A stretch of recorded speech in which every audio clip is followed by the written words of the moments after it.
Bismillahirrahmanirrahim. Assalamualaikum warahmatullahi wabarakatuh. Ayolah ikhwah yang dimuliakan Allah Subhanahu wa taala. Alhamdulillah, segala puji hanya milik Allah Subhanahu wa taala yang telah memberikan kita kesempatan untuk menyaksikan channel yang insyaallah diberkahi oleh Allah Subhanahu wa taala. Semoga kedamaian, rahmat dan barakah senantiasa tercurah kepada kita semua, terutama kepada junjungan kita Nabi Muhammad SAW, keluarga, sahabatnya dan umatnya yang senantiasa setia mengikuti sunnah-sunnahnya. Amin ya rabbal alamin. Pada kesempatan yang mulia ini, saya ingin mengajak kepada para penonton untuk bersama-sama memahami sebuah isu yang sering menjadi pembicaraan hangat di dalam masyarakat kita saat ini, yaitu hukum asal poligami di dalam Islam. Topik ini seringkali menimbulkan perdebatan, bahkan menjadi salah tafsir bagi sebagian orang. Banyak yang berpandangan bahwa Islam memperbolehkan, bahkan menganjurkan poligami dan dengan mudah mengaitkannya dengan beberapa ayat di dalam Al-Quranul Karim. Namun, ayol ikhwah, apakah benar poligami itu perintah yang harus dijalankan oleh setiap muslim?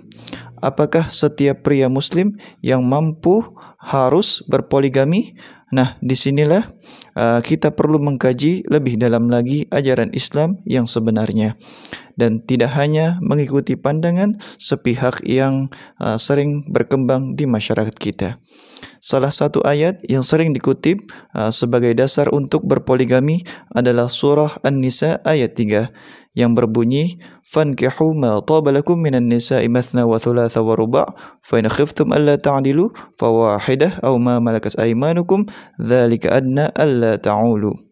Nikahilah wanita lain yang kamu senangi, 2, 3 ataupun 4. Kemudian jika kamu takut tidak akan dapat berlaku adil, maka kawinilah seorang saja atau budak-budak yang kamu miliki. Yang demikian itu adalah lebih dekat kepada tidak berbuat aniaya. Ayat ini memang secara harfiah menyebutkan angka yang membolehkan seorang pria menikahi hingga 4 orang wanita. Namun ketika kita menggali lebih dalam lagi, kita akan menemukan bahwa ayat ini bukanlah perintah untuk berpoligami, melainkan sebuah kebolehan yang diberikan dengan syarat-syarat tertentu. Ayol ikhwah, banyak orang yang membaca ayat ini dengan pemahaman yang terbatas, sehingga mereka menganggap bahwa Islam mendorong untuk melakukan praktik poligami. Padahal kita memperhatikan tafsir dan penjelasan dari para ulama, kita dapat menyimpulkan bahwa ayat ini lebih bersifat kebolehan, bukan perintah. Untuk memahami konteks ayat ini lebih lanjut, marilah kita merujuk pada pendapat para ulama, terutama dari kalangan ahli fikih kontemporer. Syekh Muhammad Khatib Asy-Syarbini dalam kitab Mughnil Muhtaj menjelaskan, innama lam yajib liqaulihi ta'ala fankihu ma taba lakum minan nisa idzal wajib la yata'allaq bil istitabah wa liqaulihi mathna wa thulath wa ruba' wa la yajib al-adad bil ijma'. Artinya, nikah itu tidak wajib berdasarkan firman Allah Subhanahu wa taala di dalam surah An-Nisa ayat 3. Nikahilah perempuan yang baik menurutmu. Pasalnya, kewajiban tidak berkaitan dengan pilihan yang baik. Nikah juga tidak wajib berdasarkan 2, 3 atau 4 perempuan. Tidak ada kewajiban poligami berdasarkan ijma' ulama. Ini menunjukkan bahwa poligami di dalam Islam bukanlah kewajiban, melainkan hanya sebuah kebolehan yang diberikan dengan syarat-syarat tertentu.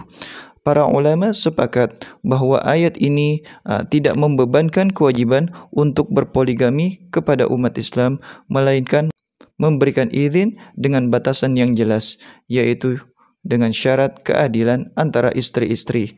Sebagian orang berpendapat bahwa poligami adalah bagian dari sunnah Nabi atau ajaran Islam yang harus dijalankan oleh setiap muslim. Namun para ulama menegaskan bahwa sistem yang lebih utama di dalam Islam adalah monogami. Hal ini ditegaskan oleh Syekh Wahbah Az-Zuhaili di dalam kitab Al-Fiqh Al-Islami wal Adillatuhu.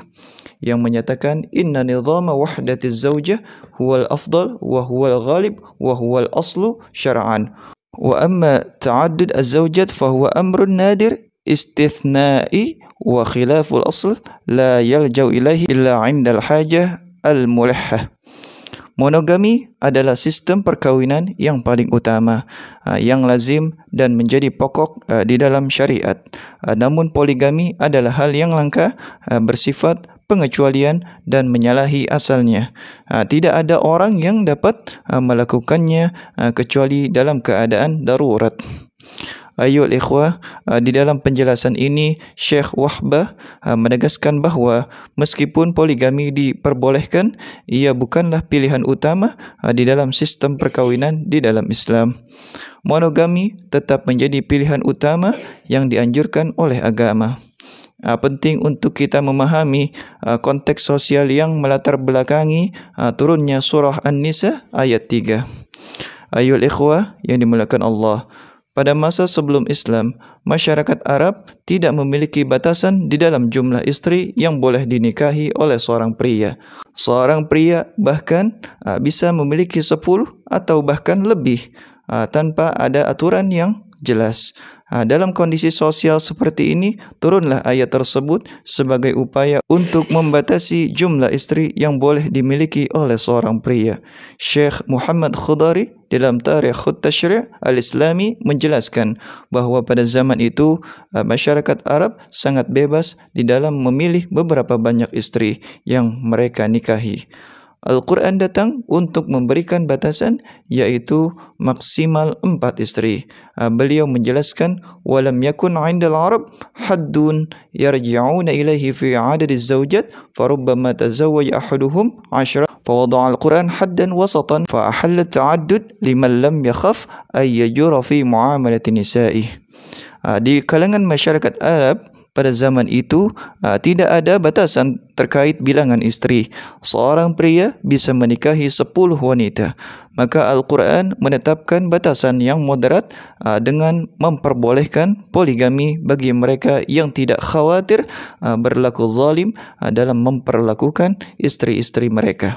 Oleh karena itu, kita dapat memahami bahawa tujuan utama dari ayat ini adalah bukan untuk menganjurkan poligami, melainkan untuk memberikan batasan yang jelas dalam jumlah isteri yang boleh dimiliki oleh seorang pria.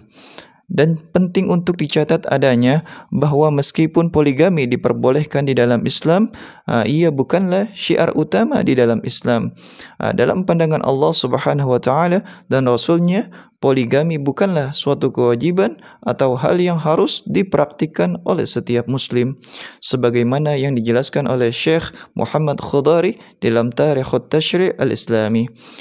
Beliau mengatakan, walaysa ta'addud az-zawjat min asy-sya'air al-asasiyah allati la budda minha fi nazar asy-syari' al-islami, bal huwa minal mubahat allati yarji' amruha ila al-mukallaf in syaa'a fa'al wa in syaa'a tarak ma lam yata'adda hududallah. Poligami bukanlah bagian dari syiar atau prinsipil yang harus dipraktikkan di dalam pandangan Allah Subhanahu wa taala dan Rasulullah sebagai pembuat syariat Islam. Poligami adalah bagian daripada hal yang mubah yang dipertimbangkannya berpulang kepada individu seorang mukallaf. Jika seorangnya mau, ia dapat berpoligami. Jika ia memilih monogami, ia juga boleh mengabaikan poligami sejauh tidak melampaui batas yang telah ditetapkan oleh Allah Subhanahu wa taala. Ayol ikhwah yang dimuliakan Allah, hal ini menunjukkan bahawa meskipun Islam membiarkan izin untuk berpoligami, keputusannya untuk melakukannya tetap menjadi pilihan pribadi bagi setiap individu, asalkan tidak melanggar batasan-batasan yang telah ditentukan oleh Allah Subhanahu wa taala. Monogami atau menikahi satu pasangan tetap menjadi prinsip dasar di dalam syariat Islam, dan poligami hanya diperbolehkan di dalam kondisi-kondisi tertentu dengan syarat-syarat yang ketat, terutama terkait dengan keadilan dan kemampuan untuk memenuhi hak-hak para isteri. Ayol ikhwah yang dimuliakan Allah, salah satu syarat penting di dalam praktik poligami menurut Islam adalah keadilan. Allah Subhanahu wa taala di dalam surah An-Nisa ayat 3 menegaskan fa in khiftum alla ta'dilu fawahidah. Kemudian jika kamu takut tidak dapat berlaku adil, maka kawinilah seorang saja. Ini adalah sebuah peringatan tegas dari Allah Subhanahu wa taala bagi mereka yang ingin berpoligami. Jika kiranya khawatir tidak dapat berlaku adil, maka lebih baik memilih untuk menikahi satu orang istri saja. Keadilan di sini mencakup banyak aspek, mulai dari pembagian nafkah, kasih sayang dan juga perhatian dan juga hak-hak lainnya. Keadilan bukanlah hal yang mudah dicapai, apalagi di dalam hubungan yang melibatkan banyak pihak. Keadilan di dalam poligami adalah hal yang sangat ditekankan di dalam ajaran Islam. Syekh Wahbah Az-Zuhaili di dalam Al-Fiqh Al-Islami wa Adillatuhu menjelaskan bahawa poligami boleh dilakukan hanya oleh mereka yang mampu untuk memenuhi semua kewajiban yang terkait dengan hak-hak istri, baik dari segi materi, psikologis maupun sosial. Innallaha jaa bin nahyi 'anil zulmi fil muamalah bainan nisa wa amara bil 'adl fihinna. Sesungguhnya hanya Allah yang melarang segala bentuk ketidakadilan dalam perlakuan terhadap istri-istri, dan Allah memerintahkan keadilan antara mereka. Karena itu di dalam ajaran Islam poligami bukanlah sesuatu yang ringan ayyuhal ikhwah. Ia bukanlah juga jalan pintas untuk mendapatkan kebahagiaan, apalagi jika dilakukan hanya berdasarkan hawa nafsu belaka atau keinginan pribadi tanpa memikirkan tanggungjawab yang besar yang terdapat di dalamnya. Hanya mereka yang memiliki kemampuan untuk berkeadilan dan memenuhi hak-hak istri secara adil yang dibolehkan untuk menjalankan praktik poligami ini. Selain keadilan, alasan lain yang memperbolehkan poligami di dalam Islam adalah adanya kebutuhan atau keadaan darurat. Syekh Wahbah Az-Zuhaili lebih lanjut menjelaskan bahawa poligami seharusnya tidak dipandang sebagai solusi utama di dalam kehidupan rumah tangga. Ia hanya boleh dilakukan di dalam kondisi-kondisi tertentu yang memang memerlukan solusi tersebut. Seperti dalam situasi di mana seorang wanita tidak dapat memenuhi kebutuhan rumah tangga atau dalam keadaan sosial yang mendesak. Inna ta'addud az-zawjat la yumla fi kulli hal wa la yajib ala ayyi rajul idza lam takun hunaka hajah malihah. Poligami tidak harus diterapkan di dalam setiap keadaan dan tidak diwajibkan bagi setiap pria jika tidak ada kebutuhan yang mendesak. Jadi, poligami di dalam Islam bukanlah sebuah solusi yang dianjurkan tanpa pertimbangan. Ia hanya diperbolehkan ketika ada kebutuhan mendesak yang membuatnya menjadi satu-satunya jalan keluar. Misalnya jika seorang pria memiliki istri yang sangat sakit dan tidak dapat menjalankan kewajibannya sebagai seorang istri, maka poligami dapat dipertimbangkan dengan tetap memperhatikan syarat-syarat yang ada, terutama di dalam hal keadilan.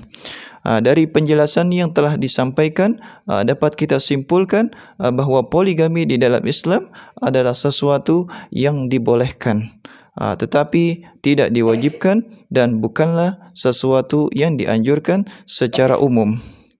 Islam memberikan izin untuk berpoligami dengan syarat-syarat yang sangat amat ketat, terutama terkait dengan keadilan. Islam lebih mengutamakan sistem perkawinan monogami sebagai sistem yang lebih utama, yang mencerminkan prinsip dasar keadilan dan kesejahteraan dalam rumah tangga.